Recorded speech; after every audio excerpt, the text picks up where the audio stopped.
I want to offer my warmest greeting to all of the wonderful souls out there. First of all, thank you for giving me a chance to introduce about myself.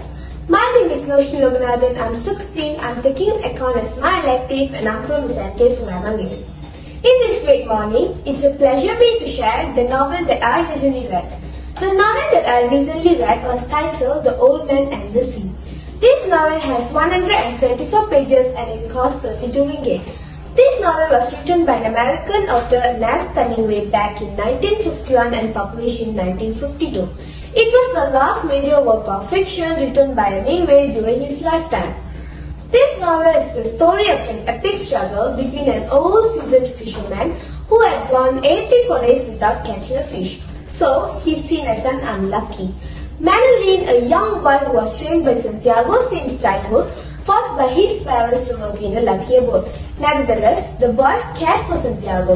Santiago was confident that his unproductive streaks will come to an end soon.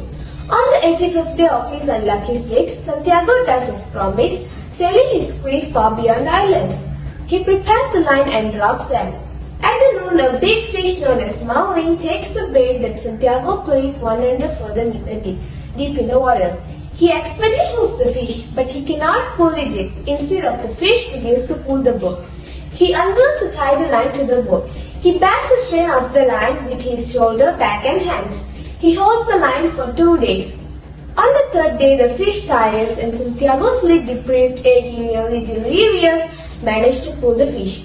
Seeing that the fish is too large to fit in his skiff, Santiago lashes it to the side of his boat and sets sail for home, thinking of the high price the fish will bring him at the market and how many people he will feed. As Santiago sails on with the fish, the marlin leaves a trail in the water and attacks sharks. The first to attack was a mako shark, which Santiago managed to slay with a harpoon. In the struggle, he loses his weapon. He makes his spear by strapping the knife to the end of his sword. He kills more sharks before the blade of his knife snaps. That night, an entire school of sharks arrive, and Santiago attempts to beat them back. When the oar breaks, Santiago rips out the skiff tiller and continues fighting. Upon seeing a shark attempts to eat the marlin's head, Santiago chastises himself for going out too far and sacrificing his great and worthy opponent. He arrives home before daybreak and sleeps very deeply. In the morning, Manolin finds Santiago. As he leaves to get a coffee for Santiago, he cries. A group of fishermen gathered around the remains of the marlin, and one of them measured the fish at 18 feet from nose to tail. The fishermen tell Manolin to tell Santiago how sorry they are. When Santiago wakes, he donates the marlin's egg to Patrico, who has long been kind to Santiago. Santiago and Manolin promise to fish once again. Santiago returns to sleep and dreams. In the conclusion, the lesson we can learn from this story is, the journey through our life is a lesson.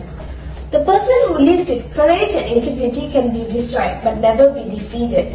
Furthermore, patience and humility also play a major role in this story. Thank you.